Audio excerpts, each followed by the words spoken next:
Hello everybody, क्या हाल चाल। मैं राजेंद्र द्विवेदी आप सभी का हार्दिक स्वागत करता हूं अपने उम्मीद क्लासेस में। साथियों, जो पहला लेक्चर था साथियों, उसमें मैंने प्रकाश के बारे में अध्ययन कराया था। तो साथियों वो लेक्चर था छोटा सा, इसीलिए ये लेक्चर ही उस लेक्चर को कवर कर देगा। मतलब कहने का अर्थ साथियों ये है, जितना मैंने वहाँ पर पढ़ाया था उतना मैंने यहाँ पर पहले ही नोट कर दिया। जिस भी स्टूडेंट ने, जिस भी मेरे दोस्त ने उस वीडियो को देख लिया होगा तो उसका रिवीजन हो जाएगा।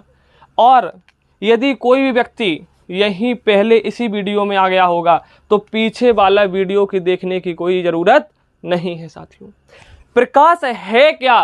देखो, जो 10th क्लास में पहला जो चैप्टर है वो प्रकाश ही है, और प्रकाश का परावर्तन चैप्टर का नाम है।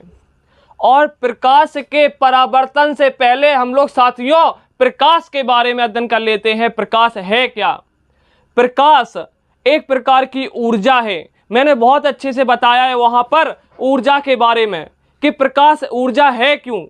जैसे कोई कमरा है, वहाँ पर अंधेरा डला हुआ है, अंधेरा है और हम वहाँ पर बैठे हुए थे। साथियों, अंधेरा कोई कमरा है, वहाँ पर हम क्या हैं, बैठे हुए हैं। और तो और साथियों, अंधेरा था, अचानक से लाइट आ जाती है तो हमारे अंदर जोश आ जाता है, पढ़ने या पढ़ाने का जोश आ जाता है साथियों। तो हमें एक प्रकार की एनर्जी प्रदान होती है। समझ रहा भाई बात? मतलब प्रकाश जो है वो एक प्रकार की क्या है साथियों, ऊर्जा है। और प्रकाश जैसे ही आता है वैसे ही साथियों हमें वस्तुएं दिखने लगती हैं।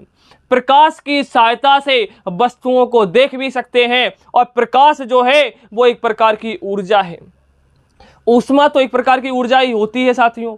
जैसे गर्मियों के दिनों में जब हम किसी लोहे की छड़ को अपने छत पर डली छोड़ दें, लोहे की छड़ को अपने छत पर डली छोड़ दें, और तो और साथियों जैसे ही मई जून के महीने में वो छड़ 2 घंटे यदि छत पर डली रहे और थोड़े समय बाद जब हम उसे उठाएंगे तो बहुत ज़्यादा गर्म हो जाती है साथियों, बहुत ज़्यादा उसमें हीट आ जाती है, बहुत ज़्यादा साथियों उसमें ऊष्मा आ जाती है। समझ रहे ना? ऊष्मा आ जाती है। प्रकाश से ऊष्मा आ गई साथियों, प्रकाश से ऊष्मा आ गई। और साथियों जो ऊष्मा होती है वह एक प्रकार की ऊर्जा होती है। मेरे कहने का अर्थ बस यही है, जो आपका प्रकाश है वो एक प्रकार की ऊर्जा है। प्रकाश जो है वह एक प्रकार की ऊर्जा है जिसकी सहायता से हम लोग वस्तुओं को देख सकते हैं, जिसकी सहायता से हम लोग वस्तुओं को देख सकते हैं। और अब हम लोग प्रकाश के प्रॉपर्टी ऑफ लाइट अर्थात प्रकाश के गुणों के बारे में अध्ययन करेंगे। प्रकाश के गुण क्या हैं? पहला गुण तो यही है कि प्रकाश एक प्रकार की ऊर्जा है। साथियों, प्रकाश जो है एक प्रकार की ऊर्जा है। जैसे ही सूर्य से प्रकाश चलता है, अंतरिक्ष से होता हुआ हमारे पास आता है। साथियों, अंतरिक्ष में ना तो वायु है, ना तो कोई ठोस है, ना तो साथियों कोई जल है, मतलब कोई भी माध्यम नहीं है, तो भी प्रकाश आ जाता है। जी हाँ साथियों, निर्वात एक ऐसा माध्यम है जहां पर वायु उपस्थित नहीं होती है। साथियों कहते हैं प्रकाश एक प्रकार की ऊर्जा है और प्रकाश निर्वात में भी चल सकता है, अर्थात अंतरिक्ष से होता हुआ प्रकाश आता है, अर्थात निर्वात में मतलब निर्वात से प्रकाश चल सकता है। निर्वात एक ऐसा माध्यम है, निर्वात जो है एक ऐसा माध्यम है जहां पर साथियों वायु भी नहीं होती है, जहां पर वायु भी नहीं होती है। आप आराम से समझो, निर्वात एक प्रकार का माध्यम है जहां पर वायु नहीं होती है। समझना? और वहां पर वायु नहीं है साथियों, तो वहां पर प्रकाश जो है सबसे ज्यादा स्पीड में आता है। प्रकाश की चाल जो निर्वात में होती है वो 3 गुना 10⁸ मीटर पर सेकेंड होती है। 3 गुणा 10⁸ मीटर पर सेकेंड होती है साथियों। और एक अगला जो पॉइंट लिखा है, प्रकाश को चलने के लिए किसी भी मीडियम की आवश्यकता नहीं होती है। मतलब वहां पर वायु भी नहीं है, जल तो बात छोड़ो साथियों, अर्थात प्रकाश जो है उसे माध्यम की आवश्यकता नहीं है। मतलब प्रकाश को चलने के लिए किसी भी माध्यम की आवश्यकता नहीं पड़ती है। और तो और प्रकाश जो है वो विद्युत चुंबकीय तरंगों के रूप में चलता है। जैसे हम लोग साथियों फोन से बात करते हैं, मतलब फोन के चारों ओर इस प्रकार की वेव होती हैं जिनकी चाल 3 × 10⁸ मीटर पर सेकेंड है। मतलब प्रकाश भी एक प्रकार का विद्युत चुंबकीय तरंग है। प्रकाश एक प्रकार की विद्युत चुंबकीय तरंग है। प्रकाश भी तरंगे हैं, वो कैसी हैं? विद्युत चुंबकीय तरंगे हैं। हमारे फोन जब लगाते हैं तो मतलब जो हमारे फोन से वेव निकलती है, जो हमारे फोन से तरंगे निकलती हैं, वो बाहर की तरंगों पर अध्यारोपित हो जाती हैं और इनकी स्पीड बहुत ज़्यादा होती है। 3 × 10⁸ मीटर पर सेकेंड का अर्थ है कि एक सेकेंड में कितने जीरो हैं? 8, 1 2 3 4 साथियों, 5 6 7 8, मतलब इतने मीटर की दूरी साथियों तय करता है एक सेकेंड में। जो विद्युत चुंबकीय तरंगें होती हैं, प्रकाश की चाल वह विद्युत चुंबकीय तरंगों की चाल साथियों बराबर होती है। इसीलिए कहते हैं प्रकाश विद्युत चुंबकीय तरंगें होती हैं। प्रकाश सीधी रेखा में चलता है साथियों। प्रकाश जो होता है वो सीधी रेखा में चलता है, क्योंकि हमने वहां पर आपको बताया था कि ये कोई गली है साथियों, और मेरी जो बबीता जी थी, मेरी जो रामलाल व्यक्ति जो खड़े थे, यहाँ पर रामलाल खड़े हैं और इनके हाथ में थी टॉर्च, और यहाँ पर बबीता भाग रही हैं। गुस्सा में रामलाल को छोड़ के जा रही हैं बबीता, यहाँ पर जा रही हैं बबीता। इन्होंने टॉर्च से देखा, बबीता तो यहाँ पर खड़ी थी। जैसे ही बबीता यहाँ पर पहुंची, बबीता बोली आगे तो अंधेरा है, क्योंकि प्रकाश जो होता है, रामलाल बोला, प्रकाश जो होता है वो सीधी रेखा में चलता है, प्रकाश टेढ़ा नहीं चला जाएगा। इसीलिए कहते हैं साथियों, जो आपका प्रकाश है वो सीधी रेखा में चलता है। एक और अच्छा सा उदाहरण देते हैं। कोई एक बंद कमरा है जिसमें लाइट जल रही है और गेट खुला हुआ है, तो प्रकाश बाहर जाता है। गेट बंद कर लेते हैं, क्या बताओ प्रकाश टेढ़ा मेढ़ा होकर किसी दूसरे कमरे में घुस जाता है? नहीं साथियों, मेरे कहने का बस इतना अर्थ है, प्रकाश जो है वो सीधी रेखा में चलता है, वो टेढ़ा मेढ़ा नहीं चलता है साथियों। प्रकाश जो है वो सीधी रेखा में चलता है साथियों। प्रकाश का परावर्तन तो चैप्टर का ही नाम है। मतलब प्रकाश का परावर्तन संभव है। मतलब कहने का अर्थ है कि प्रकाश शीशे पर गिरता है। कोई लेजर लाइट है, यदि ये शीशा है, ये लेजर लाइट है, आप गिराएंगे लेजर लाइट को, एक लेजर लाइट वापस निकल के आ जाती है। यदि किसी सरफेस पर हम गेंद को मारें और वो वापस आ जाए, इस घटना को हम लोग परावर्तन कहते हैं। और प्रकाश गिरे, कोई लेजर लाइट द्वारा प्रकाश को गिराया जाए, वो वापस आ जाता है, उसे हम लोग प्रकाश का परावर्तन कहते हैं। ये सारे गुण प्रकाश के हैं कि प्रकाश का परावर्तन संभव है। और एक तो होता है बड़ प्रकाशीय स्रोत। प्रकाशीय स्रोत क्या होता है? ऐसा स्रोत जहां से प्रकाश चलता है। आपका बल्ब है, वो से प्रकाश चलता है। मोमबत्ती है, जला देते हैं, वो प्रकाशीय स्रोत है। एक ऐसा स्रोत जिससे प्रकाश चलता है, उसे हम लोग प्रकाशीय स्रोत कहते हैं। और हमारे जो पृथ्वीवासी लोग हैं, उसके लिए जो सबसे बड़ा प्रकाशीय स्रोत है साथियों, वो हमारे सूर्य भगवान जी हैं। मतलब कहने का अर्थ है साथियों, सूर्य जैसा चमकने के लिए, सूर्य जैसा तपना पड़ता है साथियों, सूर्य जैसा तपना पड़ता है। खैर, मतलब पृथ्वीवासियों के लिए सबसे बड़ा जो प्रकाशीय स्रोत है वो क्या है? सूर्य है। जो सूर्य है वो सबसे बड़ा प्रकाशीय स्रोत है। बात समझ रहे ना? और एक होती हैं दीप्त वस्तुएं, एक होती हैं अदीप्त वस्तुएं। दीप्त वस्तुएं क्या है? दीप्त, जो दीपक होता है वो प्रकाश को क्या करता है? प्रकाश को प्रदान करता है। एक ऐसी वस्तुएं जो स्वतः प्रकाश को प्रदान करती हैं। साथियों, ये सारी चीजें मैं पहले वीडियो में आपको बता चुका था, बट मैंने क्या कहा, रिवीजन भी हो जाएगा। तो साथियों, जो दीप्त वस्तुएं होती हैं, दीपक जैसे जलता है, दीपक जैसे जलता है, जैसे प्रकाश का क्या करता है? स्वतः उत्सर्जन करता है। ऐसी वस्तुओं को दीप्त वस्तुएं कहते हैं। जैसे सूर्य होगा, जैसे आपका सूर्य हो गया, तारा हो गया, ये क्या है? दीप्त वस्तुएं हैं। ये क्या है? दीप्त वस्तुएं हैं। और आपकी जो अदीप्त वस्तु हैं, लिख लो, जैसे कि सूर्य हो गया आपका, जैसे कि मोमबत्ती हो गई आपकी, मोमबत्ती हो गई आपकी, जैसे कि लाइट रॉड हो गई, और साथियों जैसे कि सूर्य हो गया, मोमबत्ती हो गई, लाइट रॉड हो गई, और आपकी लालटेन हो गई। इसी प्रकार से एक लोग तो बल्ब हो गया आपका, और भी हैं तारे, तारे होते हैं जो और जो अदीप्त वस्तुएं होती हैं, जो अदीप्त वस्तुएं होती हैं साथियों, ऐसी वस्तुएं जो प्रकाश को उत्सर्जित नहीं करती हैं, जो प्रकाश को स्वतः उत्सर्जित नहीं करती हैं।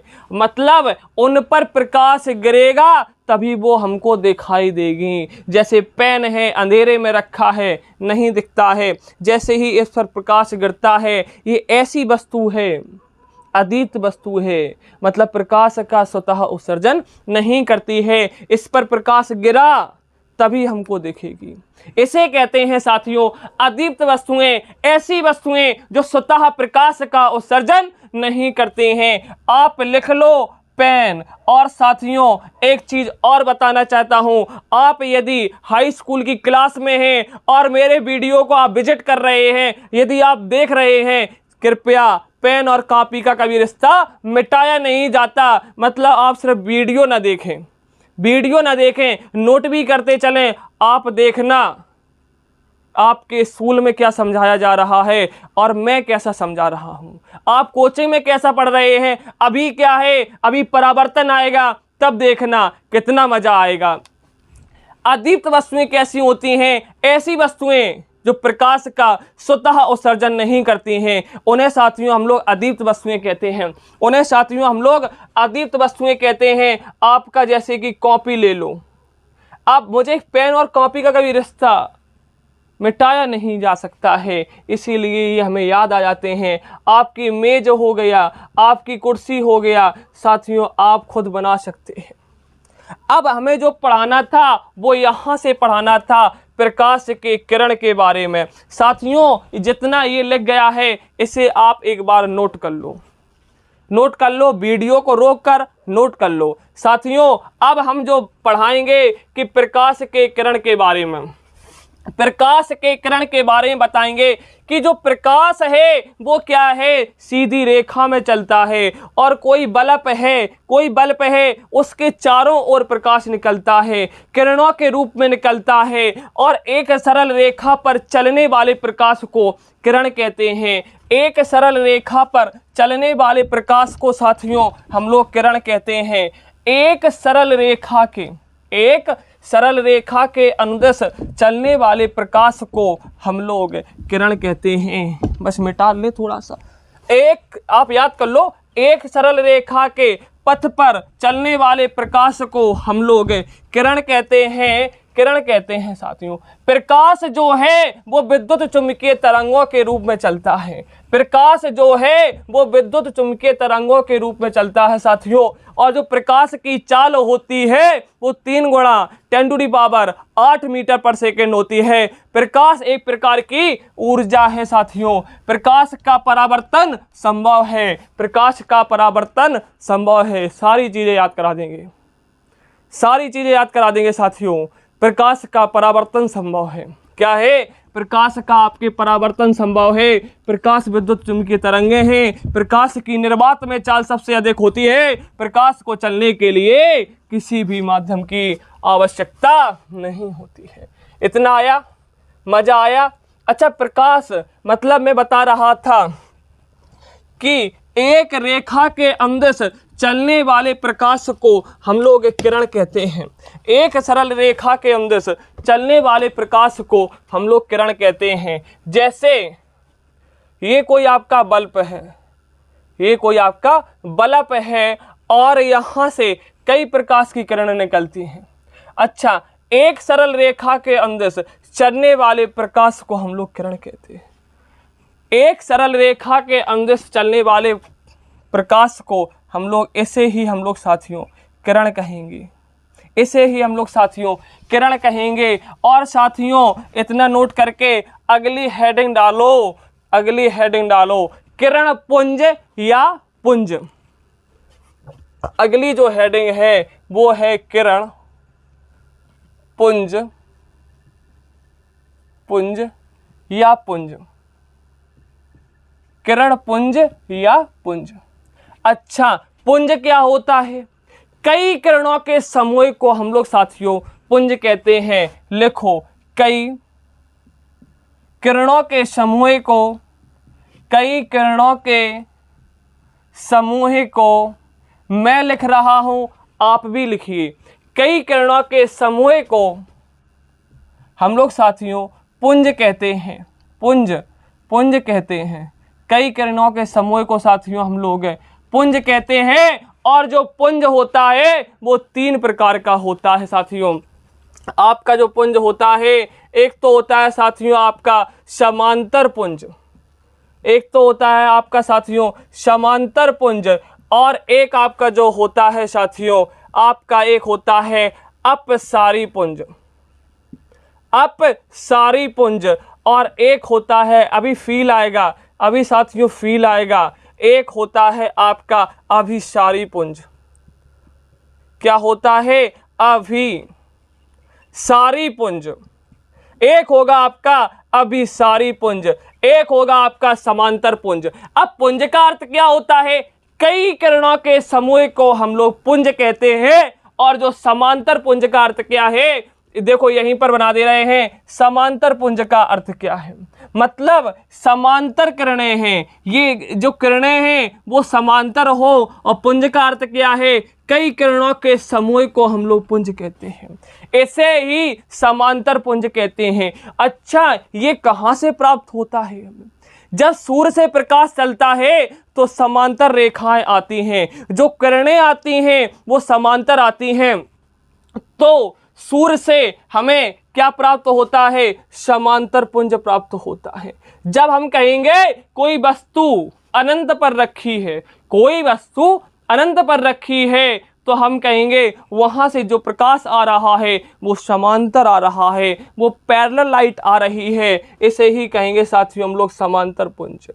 और एक आपका वर्ड है अपसारी पुंज, एक वर्ड है आपका अपसारी पुंज, अर्थात ऐसी वस्तुएं जो प्रकाश को अपने से ओवर हो गई हैं, अपसारी कर रही हैं। क्या कर रही हैं?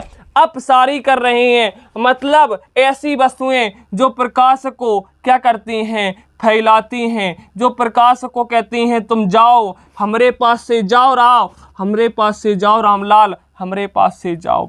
अपसारी, अफर गए रामलाल से बबीता जी अफर गई, जाओ बेटा जाओ। अपसारी, अपसारी ऐसी वस्तुओं को हम लोग अपसारी वस्तुएं कहते हैं, जो प्रकाश को फैलाती हैं, जो प्रकाश को फैलाती हैं वो अपसारी वस्तुएं कहते हैं। और देखो ये प्रकाश की कई किरणें हैं, ये प्रकाश की कई किरणें हैं, प्रकाश की कई किरणों के समूह को पुंज कहते हैं। इसे ही हम लोग साथियों अपसारी पुंज कहते हैं। इसीलिए साथियों इसे हम लोग अपसारी पुंज कहते हैं। मतलब जो प्रकाश की किरणें हैं वो कैसी हैं? फैल रही हैं, फैल रही हैं, इसे हम लोग अपसारी कहते हैं, इसे हम लोग अपसारी कहते हैं। और कई किरणें हैं, इसे हम लोग पुंज कहते हैं, इसे ही हम लोग साथियों अपसारी पुंज कहते हैं। और आपका जो अभिसारी पुंज है, एक ऐसी वस्तु जो प्रकाश को इकट्ठा करती है। ये घर को क्या करती है, अभिसारी करती है, घर को बनाकर चलती है। एक ऐसी वस्तुएं जो प्रकाश को इकट्ठा करती हैं, ऐसी वस्तुएं जो प्रकाश को इकट्ठा करती हैं, उन्हें अभिसारी वस्तुएं कहते हैं, उन्हें हम लोग अभिसारी वस्तुएं कहते हैं। और ऐसे प्रकाश की किरणों के समूह को अभिसारी पुंज कहते हैं। ऐसी प्रकाश की किरणों के समूह को अभिसारी पुंज कहते हैं। ऐसी प्रकाश की किरणों के समूह को हम लोग अभिसारी पुंज कहते हैं। जरा नोट कर लो। अगला जो पॉइंट है, उस वीडियो को रोक कर कृपया नोट कर लीजिए। अगला जो पॉइंट है, प्रकाश के गमन, मतलब प्रकाश के गमन के आधार पर, प्रकाश के गमन मतलब प्रकाश के चलने के आधार पर पदार्थ 3 प्रकार के होते हैं। आपका पारदर्शी पदार्थ होता है, आपका अपारदर्शी पदार्थ होता है, एक आपका होता है पारभासी पदार्थ। अभी समझ में आएगा। पहले तो हेडिंग डालो, आप लोग हेडिंग डालो साथियों, प्रकाश के गमन के आधार पर पदार्थ, प्रकाश के गमन के आधार पर प्रकार, याद करो, प्रकाश के गमन के आधार पर पदार्थ 3 प्रकार के होते हैं। पहला जो है वो है पारदर्शी पदार्थ, पहला जो है पारदर्शी पदार्थ, पहला जो है पारदर्शी, दूसरा जो है अपारदर्शी, और जो तीसरा है वो है पारभासी। जो तीसरा है वो कैसा है आपका, पारभासी। जो आपका पहला है पारदर्शी पदार्थ, पारदर्शी पदार्थ एक ऐसा पदार्थ, एक ऐसा पदार्थ, कोई एक शीशा है, कोई एक इस प्रकार का शीशा है, कोई एक इस प्रकार का शीशा है जिसके पीछे पॉलिश नहीं है, जिसके पीछे साथियों पॉलिश नहीं है। जो हमारे गाड़ी के कांच होते हैं, जो हमारे गाड़ी के जो कांच होते हैं, जो हमारा गाड़ी के आगे का जो शीशा होता है वो पारदर्शी होता है, पारदर्शी होता है साथियों। एक ऐसा शीशा जिससे एक मतलब एक स्थान से उसको पार कर जाए दूसरे स्थान की ओर साथियों। मतलब प्रकाश जो है, प्रकाश ऐसे पदार्थ जिससे प्रकाश पार कर जाता है, उन्हें हम लोग पारदर्शी प्रकाश कहते, पारदर्शी पदार्थ कहते हैं। ऐसे पदार्थों को हम लोग साथियों पारदर्शी पदार्थ कहते हैं। जैसे आपका हो गया शीशा या कांच, और दूसरा जो है आपका उदाहरण में इसे लग लो कांच, और आपका जो उदाहरण दूसरा है पानी। पानी का कोई कांच का भरा हुआ डिब्बा है, कांच का कोई भरा हुआ डिब्बा है पानी से, तो भी प्रकाश यदि जाता है तो यहाँ से प्रकाश निकल जाता है, यहाँ से लाइट निकल जाती है। अर्थात पानी भी क्या है, पारदर्शी है। पानी भी क्या है, पारदर्शी है। अपारदर्शी क्या होता है, जैसे कोई लकड़ी है, यहाँ पर यदि लकड़ी रख देते हैं और प्रकाश को यहाँ पर इस प्रकार से हम कोई टॉर्च को यहाँ पर लगा दें, ये कोई एक लकड़ी है, यहाँ पर कांच नहीं है, यहाँ पर कोई लकड़ी है, माना कि ये कोई एक लकड़ी है, और यहाँ पर मैंने टॉर्च को लगा दिया, यहाँ पर मैंने क्या किया साथियों, टॉर्च को लगा दिया, प्रकाश यहाँ नहीं आता है, प्रकाश यहाँ नहीं आता है। ऐसी वस्तुओं को साथियों हम लोग अपारदर्शी कहते हैं, अपारदर्शी कहते हैं। ऐसी वस्तुओं को हम लोग अपारदर्शी कहते हैं। ऐसे पदार्थों को साथियों हम लोग अपारदर्शी पदार्थ कहते हैं, अपारदर्शी पदार्थ कहते हैं। और जो आपका तीसरा पॉइंट है बी हो गया, जो आपका सी पॉइंट है, जो आपका सी पॉइंट है पारभासी पदार्थ। कैसे पदार्थ साथियों, पारभासी पदार्थ। कैसे, पारभासी पदार्थ। ऐसे पदार्थ आ गया थोड़ा सा कठिन, पारभासी मतलब ऐसे पदार्थ जिनसे संपूर्ण प्रकाश पार नहीं होता है। जैसे तेल से भींजा हुआ कागज साथी, तेल से कोई भींजा हुआ कागज है, यदि यहाँ से प्रकाश को आप डालेंगे संपूर्ण प्रकाश पार नहीं होता है।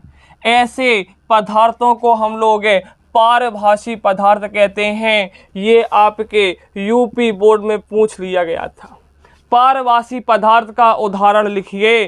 पारभासी पदार्थ के दो उदाहरण लिखिए। एक तो आपका हो जाएगा तेल से तेल का कागज, तेल का कागज, ज़्यादा थोड़ी लिखना है। और जो दूसरा हो जाएगा आपका, एक लिख लो तेल का कागज और एक लिख लो घिसा हुआ कांच। जो घिसा हुआ कांच है आपका, घिसा हुआ कांच जो होता है उससे भी संपूर्ण प्रकाश पार नहीं होता है। यदि कोई घिसा हुआ कांच है या कोई चटका हुआ सा कांच है ज़्यादा, तो उससे प्रकाश पार नहीं होगा साथियों। ऐसे पदार्थ पारभासी पदार्थ कहलाते हैं। तेल का कागज, घिसा हुआ कांच, आपका घिसा हुआ कांच, और आपका एक हो गया तेल से भींगा हुआ कागज। और अब आ रहा है सबसे अच्छा टॉपिक, प्रकाश का परावर्तन। साथियों, प्रकाश का परावर्तन क्या है, जरा पहले तो हम लोग समझते हैं कि प्रकाश का परावर्तन क्या है। साथियों, हमने बचपन में क्या किया, एक शीशा है और शीशा पर प्रकाश गिर रहा है और प्रकाश गिरता है, उस शीशे को जब मटकाते हैं तो प्रकाश की किरणें भी मटकती हैं। जो प्रकाश उस पर गिरा और प्रकाश जब शीशे से टकरा कर जाता है तो उसे हम किसी के मुंह पर लगाते हैं या अपने घड़ी की सहायता से हम लोग प्रकाश किसी के मुंह पर भेजते हैं। मतलब प्रकाश तो उस पर गिरा है तभी तो वो प्रकाश परावर्तित हो रहा है। मतलब प्रकाश पहले तो गिरता है फिर परावर्तित होता है। इस घटना को हम लोग प्रकाश का परावर्तन कहते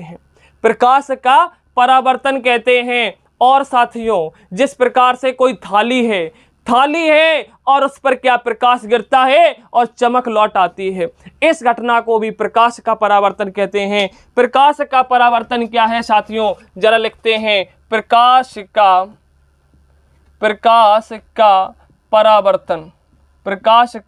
परावर्तन क्या है साथियों, रिफ्लेक्शन ऑफ लाइट। जब कोई प्रकाश की किरण साथियों, जब कोई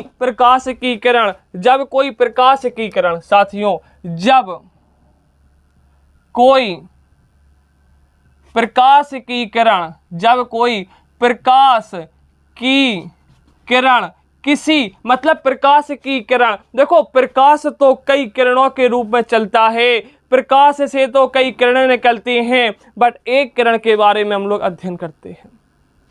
मतलब जब कोई प्रकाश की किरण किसी परावर्तक सतह से टकराती है, परावर्तक सतह क्या है अभी उसके बारे में बताएंगे। जब कोई प्रकाश की किरण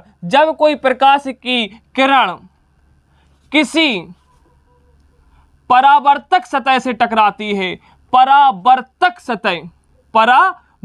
सतह क्या है अभी इसके बारे में हम लोग अध्ययन करेंगे। परावर्तक सतह से टकराती है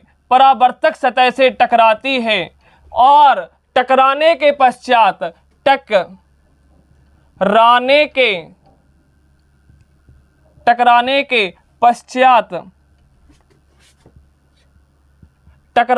पश्चात प्रकाश उसी माध्यम में लौट आता है। जैसे कोई गेंद है, दीवार पर मैंने तिरछी फेंकी, जब मैंने दीवार पर तिरछी फेंकी और वापस लौट आए, मतलब जिस माध्यम में फेंकी उसी माध्यम में लौट आए। मतलब जब कोई प्रकाश की किरण किसी परावर्तक सतह से टकराती है और टकराने के पश्चात, और लिख लेना यहाँ पर, और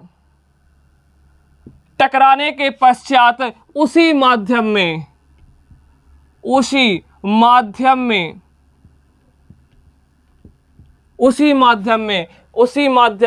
प्रकाश की किरण लौट आती है। उसी माध्यम में प्रकाश की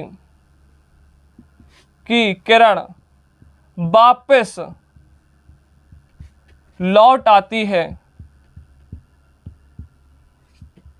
लौट आती है। यह घटना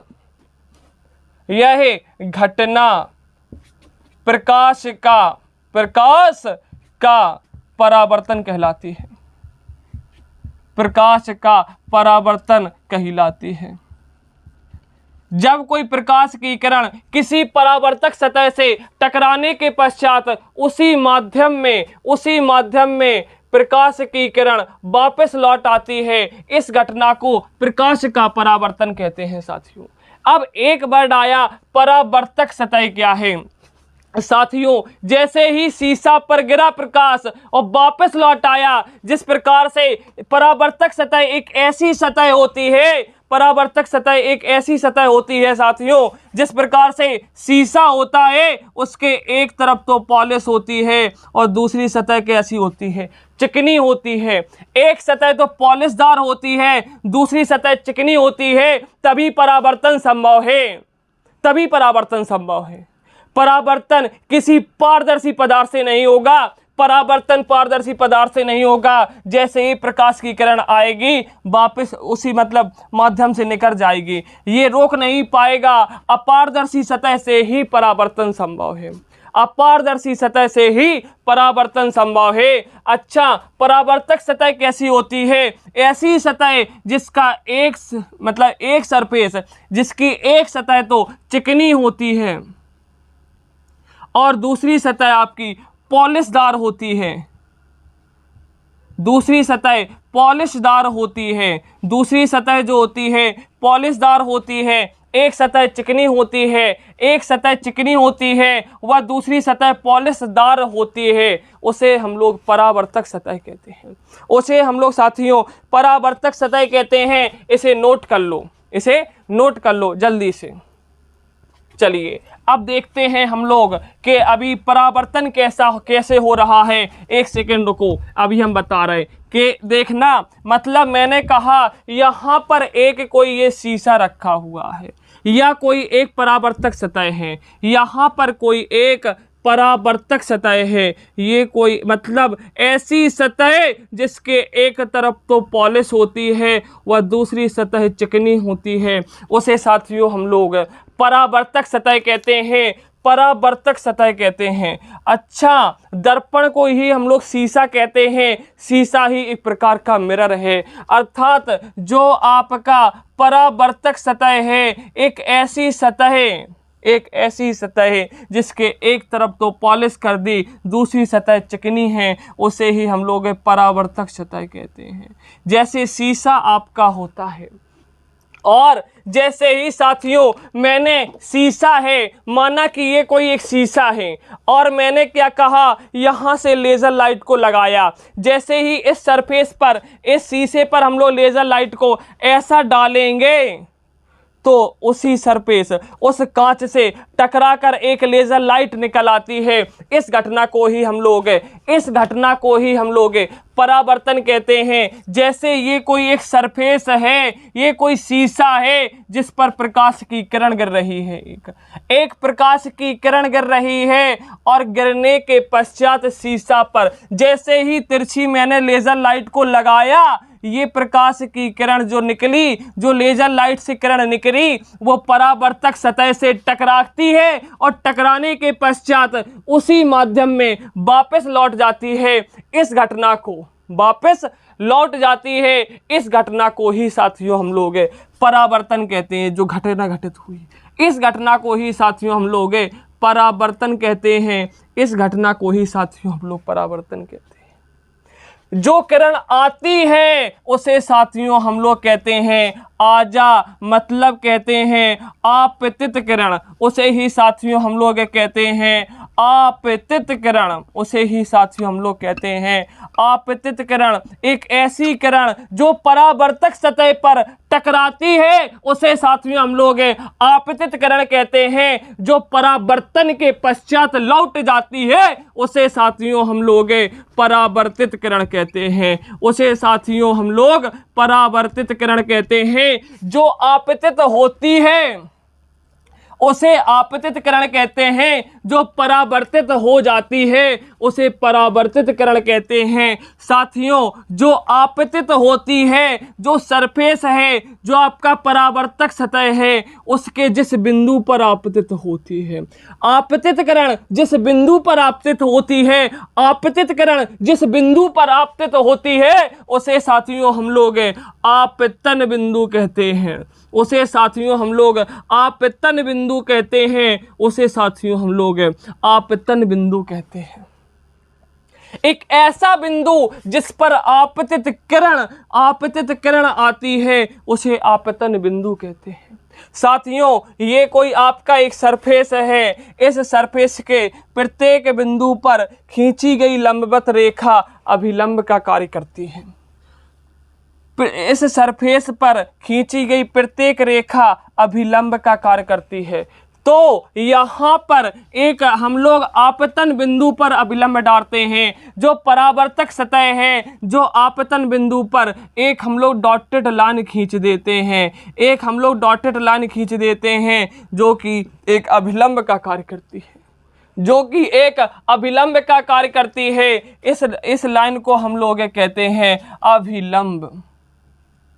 इस लाइन को साथियों हम लोग कहते हैं अभिलंब कहते हैं। ये साथियों आपतित किरण है। आपतित किरण जिस बिंदु पर आपतित होती है उसे आपतन बिंदु कहते हैं। और जो प्रकाश की किरण परावर्तित हो जाती है उसी माध्यम में लौट आती है। जैसे कोई लेजर लाइट को लगाया और यहाँ पर टकराई और वापस लौट गई, इस घटना को ही प्रकाश का परावर्तन कहते हैं। और जो प्रकाश की किरण लौट जाती है उसे हम लोग परावर्तित किरण कहते हैं।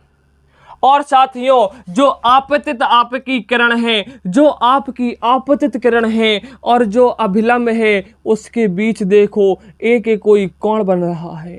देखो साथियों, एक कोई कोण बन रहा है, एक कोई कोण बन रहा है, एक कोई कोण बन रहा है। साथियों, एक कोई यहाँ पर आपकी आपतित किरण है और जो अभिलंब है, इसके बीच एक कोई कोण बन रहा है। इसे ही साथियों हम लोग आपतन कोण कहते हैं। इसे साथियों हम लोग आपतन कोण कहते हैं। इसे साथियों हम लोग आपतन कोण कहते हैं। इसे साथियों हम लोग आपतन कोण कहते हैं। आपतित किरण छोटा सा लिख दे। इसे साथियों हम लोग आपतित किरण अभिलंब के साथ जो कोण बनाती है, आ से आपतित किरण और आ से आपतन कोण, क्योंकि अभिलंब के साथ कौन कोण बना रही है? आपतित किरण, इसीलिए इसे हम लोग आपतन बिंदु कहते हैं। और अभिलंब के साथ और जो परावर्तित किरण कोण बनाती है, अभिलंब के साथ जो आपकी परावर्तित किरण कोण बनाती है, उसे साथियों हम लोग परावर्तन कोण कहते हैं। उसे साथियों हम लोग परावर्तन कोण कहते हैं। उसे साथियों हम लोग परावर्तन कोण कहते हैं। इंग्लिश में इसे हम लोग इंसिडेंट रे कहते हैं। साथियों, इसे हम लोग रिफ्लेक्टेड रे कहते हैं। इसीलिए साथियों इंसिडेंट में पहले आई आता है। आपतन कोण को आई से प्रदर्शित करते हैं और परावर्तन कोण को आर से प्रदर्शित करते हैं। साथियों, इस किरण को हम लोग ए बी मान लेते हैं और इस किरण को हम लोग बी और सी मान लेते हैं। इस बिंदु को हम लोग जो किरण है यहाँ पे ए हो गया, बी हो गया, सी हो गया, इसे डी मान लेते हैं। तो अब देखना साथियों, ये एक परावर्तक सतह है। ये क्या है साथियों? ये जो है वो तो आपकी परावर्तक सतह है। जो यह है वो आपकी परावर्तक सतह है। और आपकी जो ए बी किरण है, यहाँ पर लिखेंगे आपकी जो ए बी किरण है वो क्या है? आपकी आपतित किरण है। आपकी जो ए बी किरण है वो आपतित किरण है। और आपकी जो बीसी किरण है, आपकी जो बीसी किरण है वो क्या है साथियों? वो परावर्तित किरण है। परावर्तित किरण है। और आपका जो बी बिंदु है उसे हम लोग साथियों आपतन बिंदु कहते हैं। उसे साथियों हम लोग आपतन बिंदु कहते हैं। और आपकी जो डी बी रेखा है, वो जो डी बी रेखा है वो अभिलंब का कार्य कर रही है। वो साथियों अभिलंब का कार्य कर रही है, वो साथियों अभिलंब का कार्य कर रही है। और आपकी जो आपतित किरण है और अभिलंब के बीच एक कोण बन रहा है, एक कोण जनरेट हो रहा है, जिसे साथियों हम लोग कहते हैं आपतन कोण। इसे ही साथियों क्या कहते हैं, आपतन कोण को हम लोग साथियों आई से प्रदर्शित करते हैं। आपका जो परावर्तित किरण और अभिलंब के बीच एक कोण बनता है, जिसे हम लोग परावर्तन कोण कहते हैं, जिसे हम लोग परावर्तन कोण कहते हैं साथियों। इसे आर से प्रदर्शित किया जाता है, इसे आर से प्रदर्शित किया जाता है। इसे नोट कर लो, मजा आया हो तो कमेंट में लिख देना। इसे कहते हैं हम लोग साथियों परावर्तित किरण। अब हमें अगली हेडिंग डालनी है प्रकाश के परावर्तन के नियम। प्रकाश के परावर्तन के नियम, प्रकाश के परावर्तन के नियम साथियों। क्या डालना है हमें हेडिंग, प्रकाश के परावर्तन के नियम। यूपी बोर्ड में कई बार पूछा गया है प्रकाश के परावर्तन के नियम लिखिए। साथियों प्रकाश के परावर्तन के दो नियम हैं, प्रकाश के परावर्तन के दो नियम हैं साथियों। क्या नियम है प्रकाश के परावर्तन के? वही नियम है जो प्रकाश का मैंने परावर्तन देखा था, उसी से अभी हम बताएंगे कि पहला नियम कहता है, पहले डालो तो हाइडिंग तो डालो भैया, कि प्रकाश के परावर्तन के और दो ही नियम है भाई, दो ही नियम। पहला नियम डालो भैया, नियम नंबर 1। आप डालो हेडिंग नियम नंबर 1। और अब हम समझा रहे हैं, फिर से देखो। आपकी एक तो साथियों परावर्तक सतह थी, आपकी एक ऐसी सतह जिसकी एक तरफ तो पॉलिश होती है, हमने एक तरफ तो पॉलिश कर दी और दूसरी सतह चिकनी होती है, दूसरी सतह चिकनी होती है। और लेज़र लाइट की सहायता से मैंने इस पर प्रकाश को डाला। मैंने इस पर क्या किया प्रकाश को डाला साथियों, मैंने इस पर प्रकाश को डाला। और इस जो किरण आती है उसे साथियों हम लोग आपतित किरण कहते हैं, उसे साथियों हम लोग आपतित किरण कहते हैं।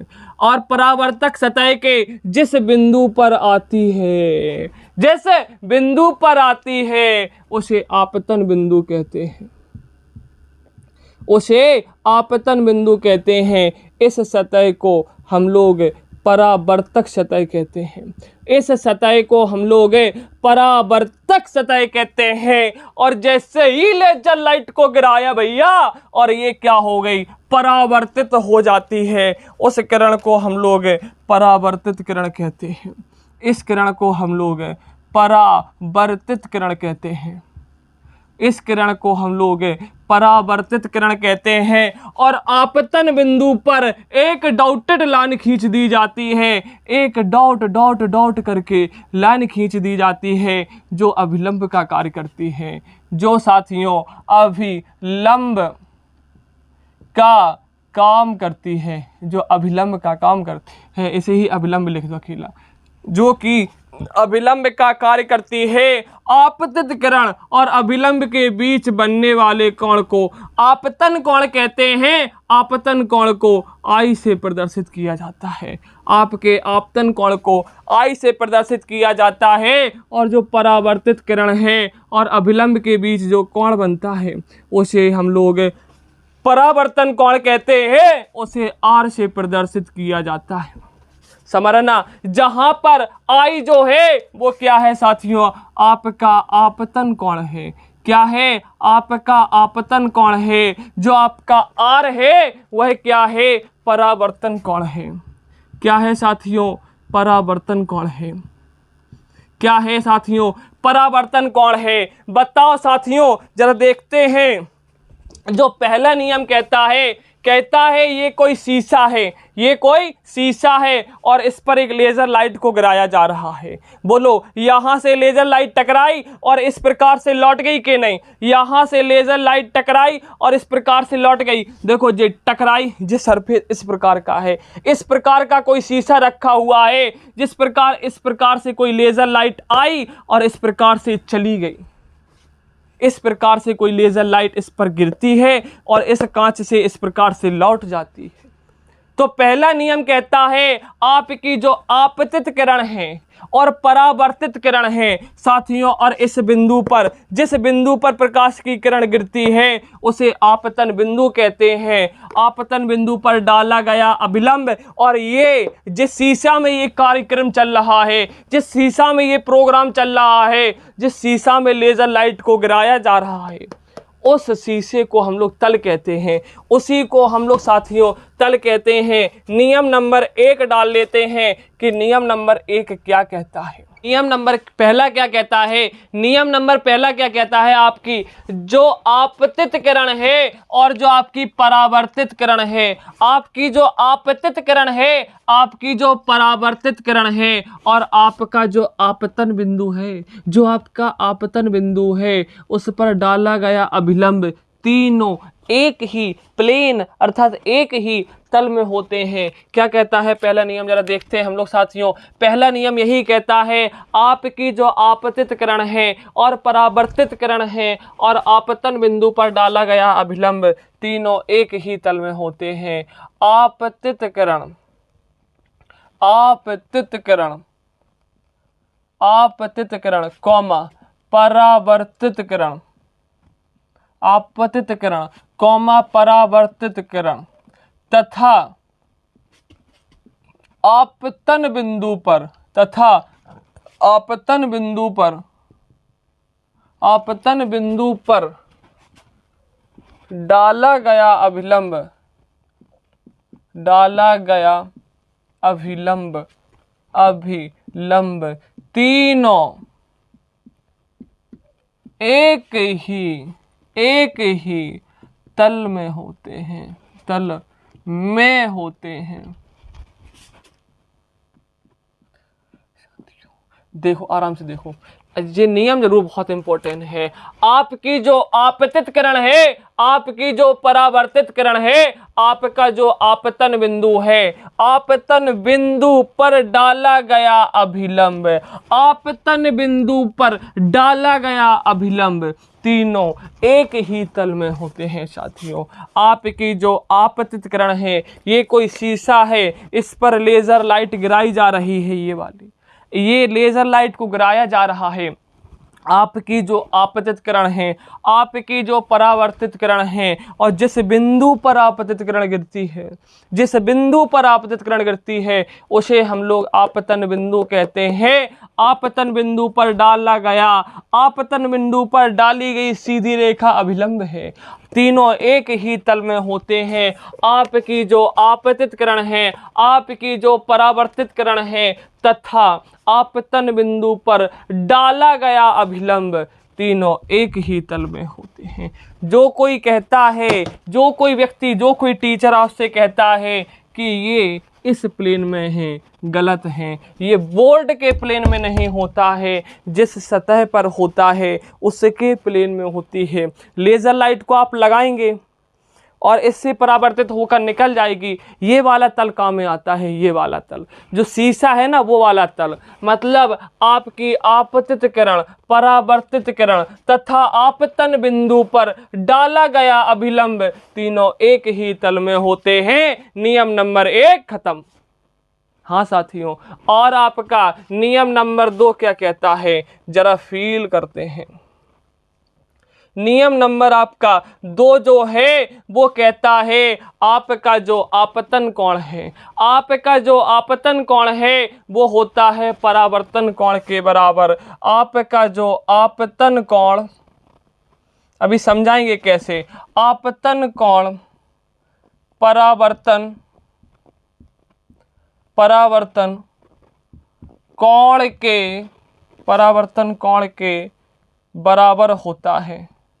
आपतन कोण परावर्तन कोण के बराबर होता है, बराबर होता है। साथियों जरा देखते हैं कि ये कोई एक परावर्तक सतह है, ये कोई एक शीशा है। अब शीशा समझ लेना, ये कोई एक शीशा है, ये लेज़र लाइट को गिराया जा रहा है। ये साथियों लेज़र लाइट को गिराया जा रहा है। जिस प्रकार से हम लोग लेज़र लाइट को ऐसे ऐसे करेंगे, आगे पीछे करेंगे, परावर्तित किरण भी आगे पीछे होगी। जैसे लेज़र लाइट डाल रहे थे और लेज़र लाइट डाल रहे तो वहाँ से परावर्तित हो रही थी, और लेज़र लाइट को मैंने मोड़ दिया और तिरछा कर दिया, वो अभिलंब से और दूर जाएगी, और तिरछा कर देंगे और दूर जाएगी, अभिलंब के पास कर देंगे और पास में आएगी, सीधा डाल देंगे सीधी लौट जाएगी, सीधा डाल देंगे तो सीधी लौट जाएगी। मतलब जिस प्रकार से इसको कम ज्यादा कर रहे हैं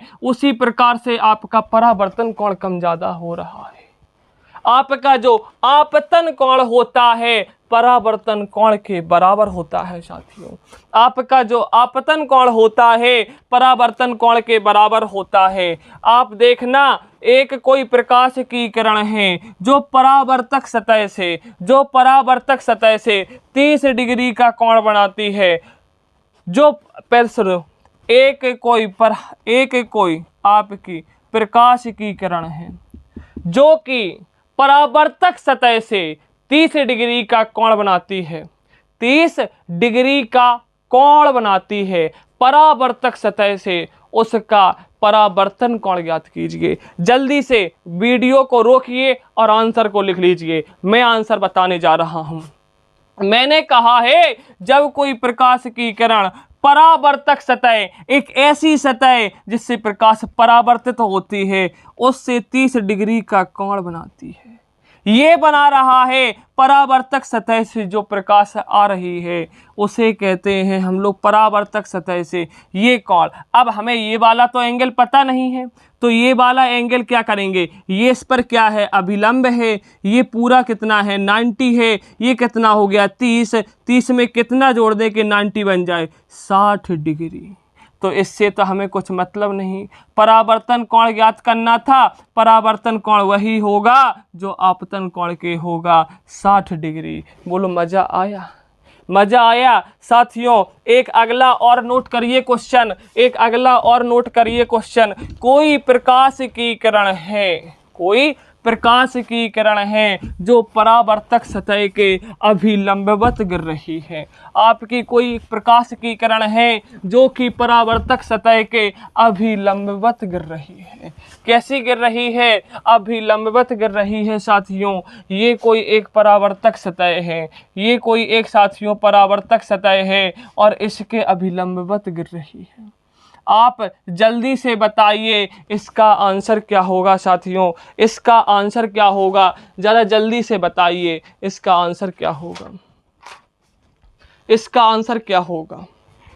अभिलंबवत गिर रही है साथियों। इस पर जो आपतन बिंदु है यह है, आपतन बिंदु पर अभिलंब खींच दीजिए और आपतित किरण और अभिलंब दोनों इस प्रकार से हैं, इन दोनों के बीच कोई भी एंगल नहीं है साथियों, 0 डिग्री है।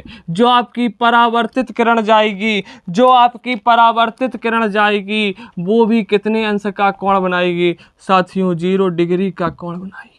जो आपकी आपतित किरण है इस प्रकार से आ रही थी, परावर्तित किरण भी सीधी लौट जाएगी, परावर्तित किरण भी सीधी लौट जाएगी। कहने का बस यही अर्थ है साथियों, आपतन कोण बराबर होता है परावर्तन कोण के।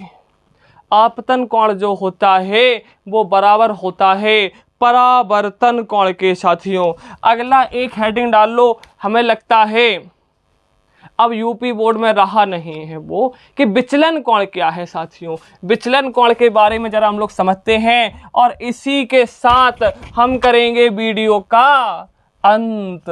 खैर साथियों, पहले तो हम लोग विचलन कोण समझ लेते हैं और विचलन कोण से संबंधित कुछ 1-2 इम्पोर्टेंट हम लोग क्वेश्चन भी कर लेते हैं। विचलन कोण क्या है जरा देखते हैं हम लोग, विचलन कोण है क्या जरा देखते हैं। चलिए विचलन कोण को समझ लेते हैं कि विचलन कोण है क्या। विचलन कोण क्या है? विचलन कोण क्या है साथियों? आपका डेविएशन एंगल क्या है? विचलन कोण, ये वर्ड ही आया है, ये शब्द ही आया है विचलित से। मतलब कोई प्रकाश की किरण जो है वो अपने मार्ग से जितने कोण से विचलित हो जाती है उसे ही विचलन कोण कहते हैं।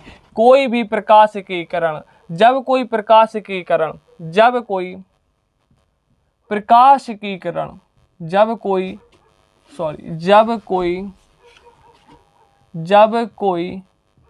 प्रकाश की किरण, जब कोई प्रकाश की किरण अपने प्रारंभिक मार्ग से, अपने प्रारंभिक मार्ग से विचलित हो जाती है, विचलित हो जाती है, अभी समझाएंगे, अभी परिभाषा लिख लो। विचलित हो जाती है, विचलित हो जाती है, वो लिखी जाती है, विचलित हो जाती है, यह घटना विचलन कहलाती है, यह घटना विचलन कहलाती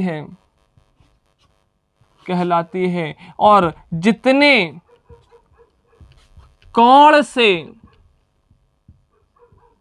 से विचलित होती है